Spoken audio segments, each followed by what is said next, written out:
Here we have individuals who are religious fundamentalists, religious fanatics, and this is the expression, RT-PCR, real-time PCR expression of the VMAT2 gene. Over here we have individuals. So let me complete. So over here we have individuals who are not particularly fundamentalist, not particularly religious, and you can see there's a much reduced expression of this particular gene, the VMAT2 gene. Another evidence that supports our hypothesis for the development of this approach. What you see here is by spreading this virus, we're going to eliminate individuals from dawning on a bomb vest and going into a market, blowing up the market. So our hypothesis is that these are fanatical people, that they have overexpression of the VMAT2 gene, and that by vaccinating them against this, we'll eliminate this behavior.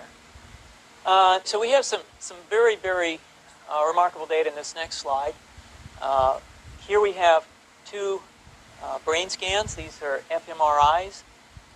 These are two different individuals with different levels of expression of VMAT2.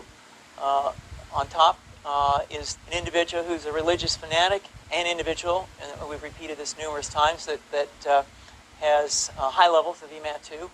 Now, this individual down here who had low levels of the VMAT2 gene, this individual would self-describe as not particularly religious.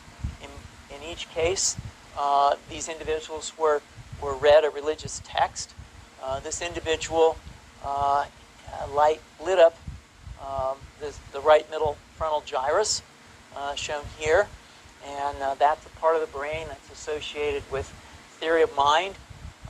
It's a part of the brain that has to do with intents and beliefs and desires. In marked contrast, here's an individual who would not particularly self-describe as religious, and when they're read a religious text, what you see is that this part of the brain called the anterior insula lights up. This is a part of the brain that's associated with disgust or displeasure on hearing something. So you're suggesting I take a CT scan with me when I'm evaluating people to determine whether I put a bullet in their head? So the data that I'm presenting here supports the concept that we're proposing, and I think that we would not propose to do CT scans or fMRIs on individuals out in the hinterlands of Afghanistan. The virus would immunize against this VMAT2 gene, and that would have the effect that you see here, which is it's essentially to turn a fanatic into a normal person. And we think that will have major effects in the Middle East. How would you suggest that this is going to be dispersed in the aerosol? Well, so the present plan and the tests that we've done so far have used respiratory viruses, such as flu or rhinoviruses, and we believe that that's a satisfactory way to get the exposure of the largest part of the population. Most of us, of course, have been exposed to both of those viruses, and we're quite confident that this will be a very successful approach. This is fascinating. What's the name of this proposal? Yeah, so the name of this project is FunVax, which is the vaccine for religious fundamentalism. And you have a proposal already?